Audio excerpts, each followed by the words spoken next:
So my name's Rick Smith. I run global training for JLG. We're going to talk about extended reality and what is extended reality. About a month ago, I had the luxury of being in San Jose for the Augmented World Expo. And at the AWE is a collection of about 7,000 geeks talking about augmented reality, virtual reality, and I saw some tremendous presentations there on the future of this technology. Thought I would bring some of that to you. So what we'll talk about what is XR. It's a term that I learned about a month ago. We'll talk about virtual reality, how we're using it for training. We'll talk about augmented reality. We already got a bit of a primer on that. And then what the forecasts are for this type of technology. And again, I'll be quick. So XR is the term that it means extended reality, and it's really about the fourth industrial revolution. We talked about that at the kickoff, the keynote presentation. The fourth industrial revolution is the digitization of data, of reality, and everything is moving that way, right? So XR tries to encompass all of that, and it's a continuum of reality. From on the left we have the real world, this world, and on the right we have 100% digital or virtual. So here's reality, and then we have augmented reality, where we bring media into the real world that we can see, and it'll move around with us. Mixed reality is a step above that, where that media we can interface with. You know, we can touch it. It responds to us. So mixed reality is like amped up augmented reality. And then virtual reality is 100% digital. Everything is digital. There's nothing real whatsoever in that world. And you can do whatever you want in a virtual world. So here's a quick video that shows a couple of examples of those different elements of reality. There's no sound, so it's working fine. This is reality. This is virtual reality. So that's the same space. We added a couple buildings. It's easy to do in virtual reality. Here's our reality again. And here it's augmented with those same buildings. We can bring those into the real world. This is our training grounds out back at the factory. And then this is mixed. It's kind of hard to see, but there's a heads-up display for that operator in that boom lift that they can interface with, and it reacts to him. So that's kind of a quick view of the reality continuum. So AR is where we superimpose media on the world, and we perceive it as if it is there. We use mobile devices or headsets to view AR. Mixed reality, again, is like AR, but it's amped up, and it responds to us. In the example here, you see the heads-up display that was in the boom lift, and on the right-hand side is a doctor examining the patient's heart using a HoloLens. So in this case, the heart can be turned around, enlarged, you can look inside, and it's so that virtual media is responding to that doctor's hands. That's mixed reality. And then virtual reality is, again, 100% virtual. So examples on the screen, you have a headset on, and really you can do whatever you want in VR. So the difference is that in VR, we perceive it as if we are there. All the others, we bring the media to us. So let's take a look at VR for a second. Some great use cases. The medical field has been using VR for a long time to practice surgeries, use it to train surgeons. It's much better than using real people, right? I think we would agree with that. The really cool stuff is they're using MRI data and diagnostic data and pushing it out to a VR headset, where the doctors can now basically get inside their head, the head of that patient, and see what's in there, full blown. You know, the brain tumor is this big, and the doctor can manipulate it and look at it and practice removing that a dozen times before they go in for real. So they're visualizing that diagnostic data using VR. Some really great use cases of that. Here's a use case in the classroom. everybody's in VR. The instructor, the teacher has taken them on a walk through the solar system. So what a great way to learn about space. You take the whole class and you go out there and you see it, right? That's a new headset, by the way, that's coming to the US. It's completely wireless, and you know, the VR headsets are evolving rapidly. We'll see those in the US market probably within the next couple months. How many of you guys saw the digital ads out on the street that were showing the headset flipping around, 199 bucks? You know, so the headsets are now $200, wireless. 3 years ago, they were $3,000 and had a big fat cable on them. So times are changing. Training, the military's used VR forever. They probably are the leaders in this. But here's a great use case where you can have all of these soldiers, you can put them in any kind of environment, any kind of threat, and you don't have to transport them. It's much safer and much cheaper than taking them there for real. So this technology, JLG, we moved into to the virtual training, as we had mentioned in the last presentation. Thanks for that. But so we moved to VR, and I wanted to share with you how we got there. Here's the problem we were trying to solve. So we're training operators. This is a pretty typical training scenario where we have an operator being evaluated. They're up in the boom lift. Here's the coach or evaluator down there on the ground. We have 3 students hanging around waiting for their turn to get in the machine. The problem is our classes are made up of 12 students. We have 2 evaluators, so there should be 6 students, and we're missing 2. So they drifted off because they're tired of waiting. So this is a waste of time, right? These people are waiting. They're not actively engaged. They could be practicing and learning the controls before they get in that machine. So what we wanted to do, we wanted to increase the hands-on time, increase the quality of practice time, reduce that idle time. I hate seeing students standing around, and then reduce the evaluation time. If we could shorten the amount of time needed to do the evals, you know, it would benefit everybody. So we developed simulation technology. The reason I'm showing you this, the one on the left is a PC version. You use the mouse to operate the machine. It's good for PCs. An Apple on the right is for tablets. The reason I'm showing you this, though, is that we developed this in Unity so we created this virtual world for the computer. It was kind of a waste, in all reality, because you could pan around and stuff. It wasn't really optimal, but we knew VR was coming. So we built our environment 4 years ago, waiting for VR to become a viable option. And now it is. So we bought our first headset. It was about $3,500 for the headset, and about $5,000 for the PC, and a couple other pieces of parts, and pretty soon you're at $10,000 worth of VR hardware trying to make this stuff work.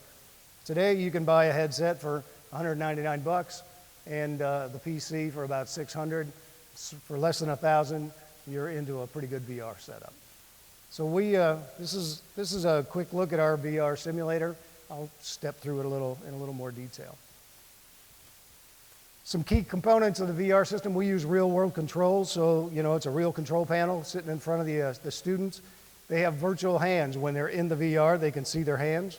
And those hands are operating virtual controls, which are directly laid over the real ones. So when my virtual hand grabs the controller, my real hand is grabbing the controller. So it feels like I have a hold of the control, because I do, right? So they use we track the virtual hands, and the system renders the hands for you. It's networked. That's really key. It's networked so we can have multi-users. How many of you have kids that play games with, you know, you got users from all around the world on that headset playing with them? This is the same thing. So we have multi-user where we can have 100 operators learning together, or they can be operating in the same space or separate spaces. We can create 100 separate spaces, 50 spaces, put 2 in each. Whatever you want to do, you can do it. So that network piece is huge. Voice over IP is part of that. Virtual avatars and instructor-led. I'll touch on both of those here in a second. Here's what the virtual hands look like. So they're JLG gloves. I promised Jackie I would remove as much branding as possible, but they're JLG gloves. So Initially, we had arms, that stopped at your elbow, and that kind of freaked people out because you'd see the end of your arm, and they were always man hands. So we went to the gloves. We think it's a better answer. But the hand tracking technology makes these the user interface to the virtual world, right? These are the user interfaces we've had forever. This is a picture I grabbed. I snagged a screenshot of an avatar. The avatars, you can, if you want to be a male today and a female tomorrow, you can be whatever you want. You can choose color, gender, probably not PC, but one of these days we'll just put a slider on there and you can just be whatever you want to be. So the virtual avatars, though, it makes it easier to interface when you are dealing with another operator. You see that person in the platform. Instead of just hands, you can see another person. They can talk to each other. You can wave. You can make hand gestures, whatever gestures you may prefer. It's all completely replicated by your avatar.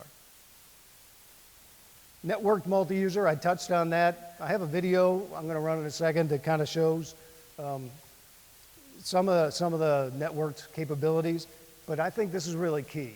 And the key is that we can use this to teach our classes. Our classroom will move to VR.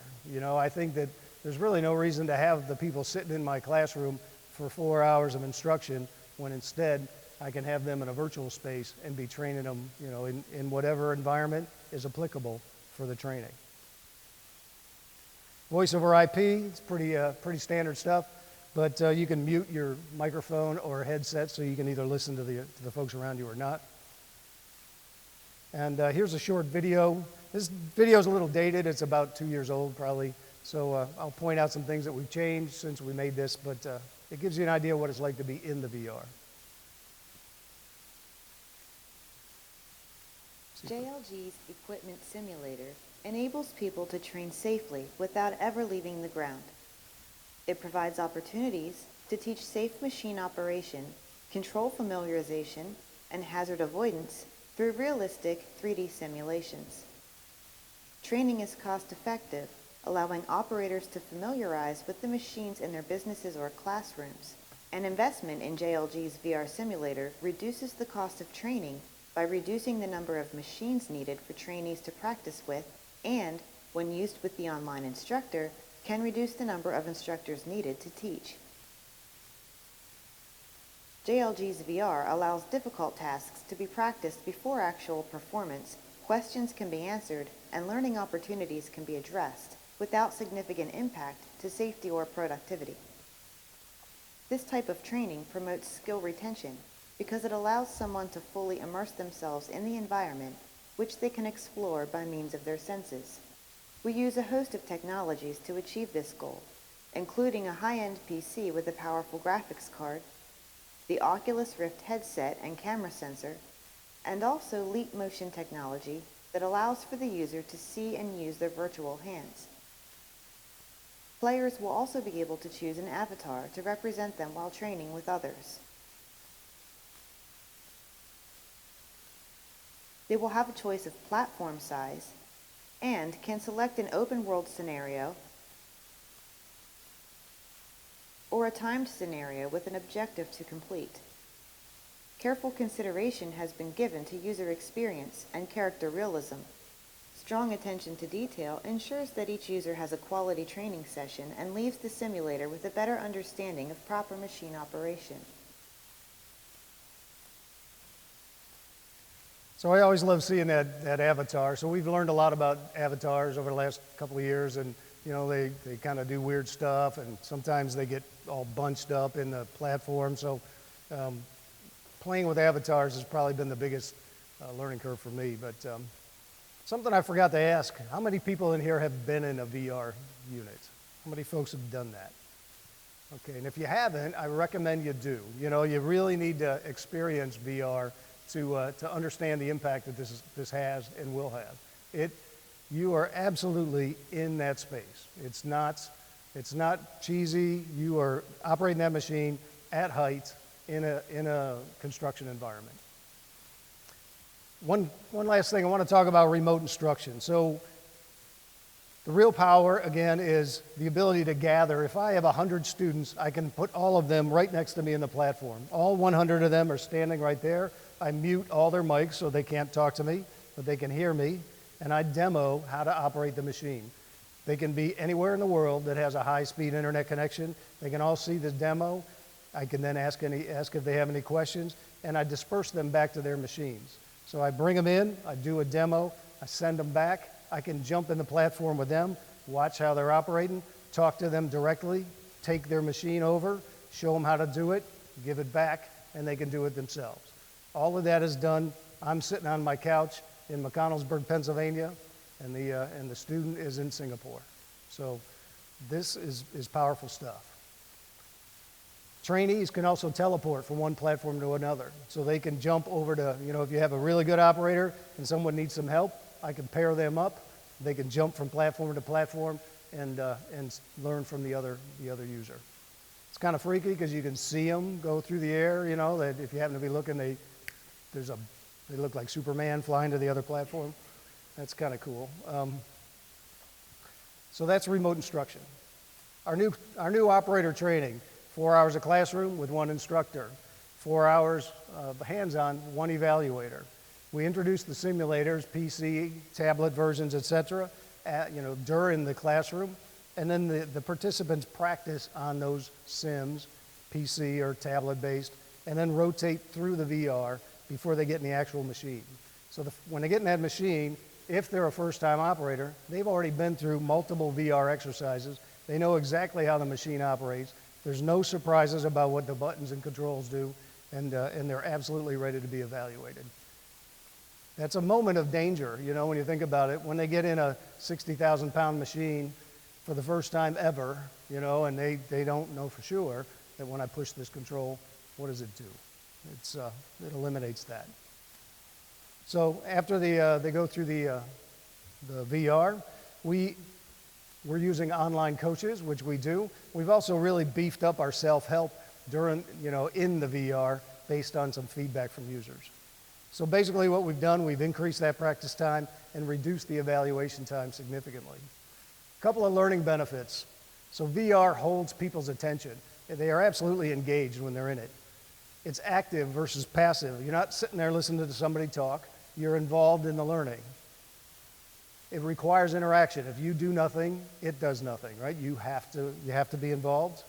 It's self-paced. You can take as long as you want to complete a given exercise. We've had this installed in multiple locations globally. I'll tell you that most participants love this. And the reason I say most is because some people get motion sickness from VR. There's about 10% that really can't be in it, and it'll make them sick. As far as reducing time to proficiency, is something we were aiming for. Some general data: the first time a person runs an exercise, it takes them about 8 minutes, brand new user. The second time they run that exercise, they've cut it in half. Third time takes about 2.5 minutes. If you notice, that's about 15 minutes of run time in the VR, and then we put them in the machine for the hands-on evaluation, at which point they're very proficient beginners. Now, I don't want to say these people are pros, but they're very proficient beginners, and the practice they needed before in the real machine has been done in the VR. So that was a quick run through on our VR system. So what's next in our VR? This is a new environment that we're releasing this month, actually. So it's a much more construction oriented. We have a great big new training facility, and it's a construction environment for operating different types of equipment. We're adding a scissor lift. We have the boom lift now. The scissor lift will be operating inside those various buildings. I think something really cool, a picture of that scissor, that's a 1932 scissor. That's a screenshot out of the VR. That's not a real scissor at all. That's a virtual scissor. And it's exactly the same as the real one. And we're adding metrics. Metrics is amazing stuff. So we can go in and we can measure proficiency of the operator, right? We can score them on 100 different aspects of proper operation. We can identify the best practice people. They all score 90% or whatever the number might be. And this operator's at 60. We can identify the areas they need to improve in and coach them to do that so that everybody's operating at 90 or 100%. So the metrics is going to give us the means by which to help qualify people and measure proficiency of operators, which I think is going to be a key thing on some of the big sites, particularly petrochem and some of the higher risk sites. Another thing that's next, there was talk about BIM. I missed a couple presentations. The Building Information Modeling System. BIM is huge, right? It's really big in Europe. I imagine you guys are seeing BIM. And that BIM, you have to build your building digitally, right?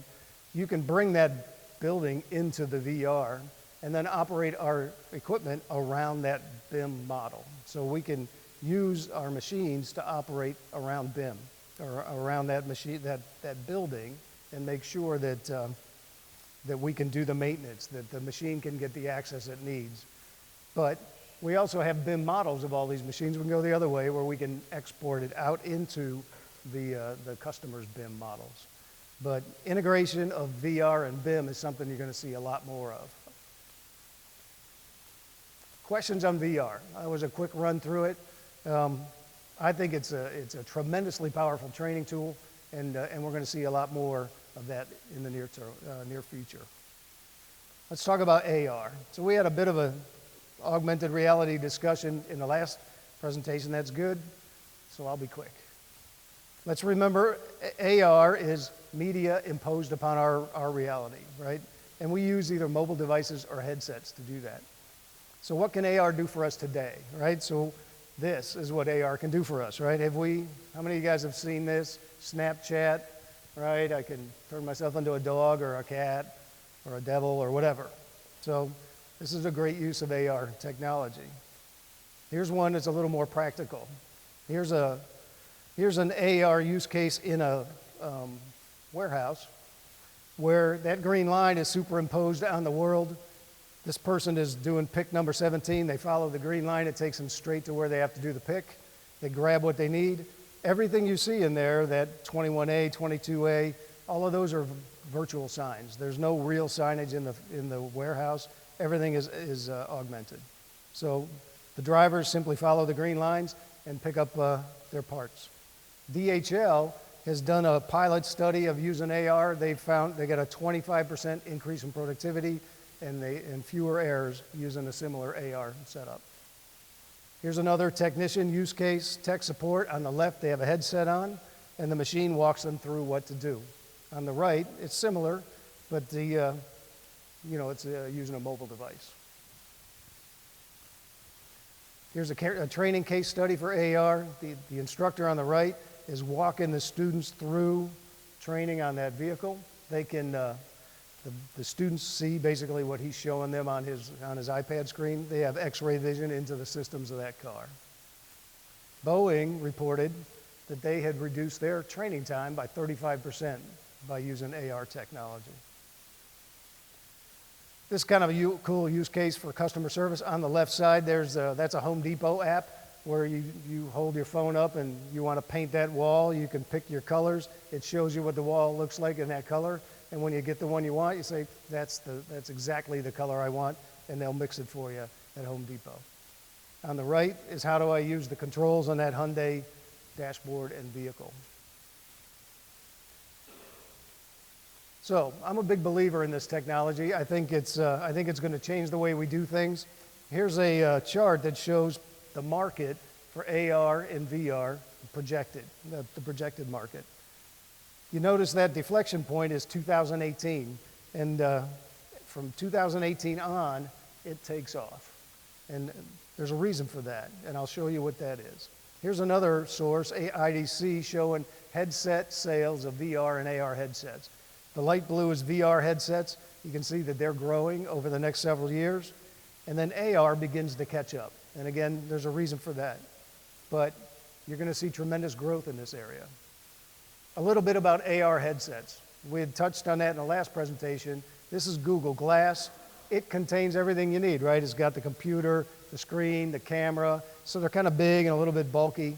This is the Microsoft HoloLens, probably the most common one today.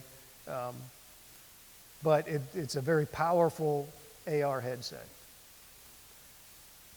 The other side of the house is ones that use your phone. So this pairs with your phone either through a cable or Bluetooth. Most of them are cabled. And it's basically a heads-up display of your phone. So you have an AR app, and it's putting the different media onto your glasses. There's 1,000 of those out right now. When I was in San Jose, I saw hundreds and hundreds of models of these from tons of manufacturers. This is where you're going to be near term, those headsets that use your phones. Down the road, we'll be going more and more to some other type of wearable headset, something like the HoloLens. I don't think that one's out there yet. I think it's coming. There's some reasons because, well, for one, we don't have the data capability. We need 5G to make it really effective because, you know, you can only house so much data on the HoloLens. Here's why things are going to change. There's this little company called Apple. They released AR Kit. AR Kit allows you to create augmented reality on your phone. There's another little company called Google. They released AR Core. Same thing. You can create AR.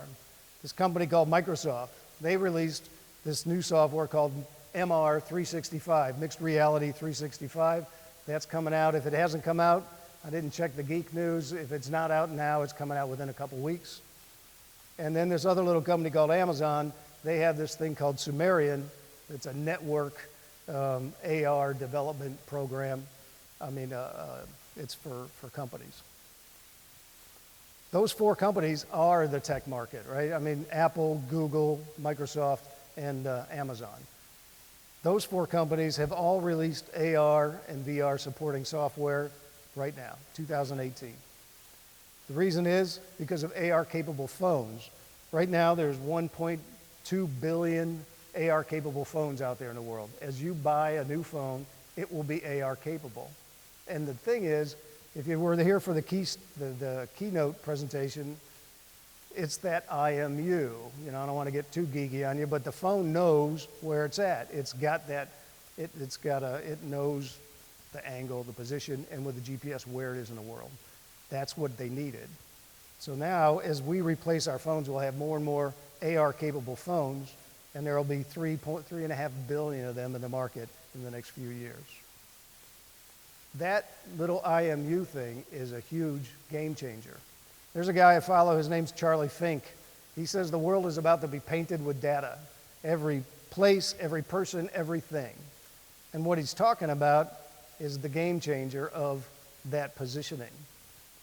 The way we used to do AR, you know, oh my gosh, a year ago, right? Way back in the history, you had to have a marker. You had to have a marker to make the AR come to life. You would point your phone at the marker and then it would do its thing. And then if you looked away from the marker, it would stop. So it's kind of cool, but kind of difficult. That's no longer the case. Now the phone knows when I am pointed at this angle, at this GPS location, there's an AR thing standing here right next to me. So I can plant that AR and it will stay there. It's persistent and it's geo-data located. This is what I think the world's going to look like within a year, maybe two. Heck, probably sooner. It's probably 3 months out. The world is going to be painted with data, and it's going to look like this. There's going to be pictures of cat face and dog face people and all the things you don't want to see everywhere, right? I call it Facebook in your face. It's going to be everywhere. What do we need? We need really good filters so that your kid's not looking around on the phone going, oh my gosh, you know. Imagine what Vegas is going to look like. So, Facebook in your face. This is what AR is going to be. Near term, we'll be using our phones. 2 or 3 years out, well, all of us will be wearing these devices. That's when that AR market's going to take off, the headsets. We need 5G, we need a couple more improvements for the headsets, but it's coming. Some people are using it successfully today, but it's not going to go mainstream for a couple more years. It'll look like this soon. Here's a real use, something you guys might care about. Construction site signage, right? You go on a construction site, you create signs that says, you know, load this stuff here, stage these things there, park over here, whatever you want. You just walk around, you tag those signs, and everybody on the work site can see the signs through their phone. Where do I put this load down? Right there. And then you can delete them when you're done. Machine selection, here's a quick one where, you know, we can stick a boom lift next to that machine or next to that building. Is it going to work there? When I look away and check everything else out, when I come back, that machine is still there. I can manipulate it or whatever. AR machine selection, AR scaffold building. We're all going to be doing this in the next couple of years. I'm almost there. Let me, I like to bring this slide up. So the iPhone was released in 2007. That's not that long ago, right? That was 11 years ago. 11 years ago, the iPhone came out. There's over 1 billion sold in a 10-year period. In 2010, the iPad came out. 350 million sold through 2017. That was 8 years ago. 8 years ago. And these two devices have really changed the world. 10 or 11 years, and everything's different. I think, and you know, the 7,000 geeks that I met with there in San Jose, VR and AR is the next big thing. They have big expectations for this. So we did a quick run through of the continuum of reality. We have real, we have augmented, we have mixed, we have virtual. Everybody in the room now, you guys can use these terms like XR, and when you hear the geeks talking about XR, you'll know what it is. It's that. It's the continuum of digital, the fourth revolution, if you would, from real to 100% digital. So to close, in my opinion, it's a great time to be a training geek. I mean, I'll admit that's me. My passion is training, but I love the technology. All of us need to pay attention to this technology because we can use it. And that's what I would ask you guys to look at. How do we use AR? How do we use VR? Pay attention to that stuff, those disruptors from other industries. How can we use that to make our jobs easier or the customer's job easier, even better? And that's it. Questions? Anybody know the pills, right? Which one do you want, right? All right. Thanks for sticking around to the end. That's hardcore. I appreciate it.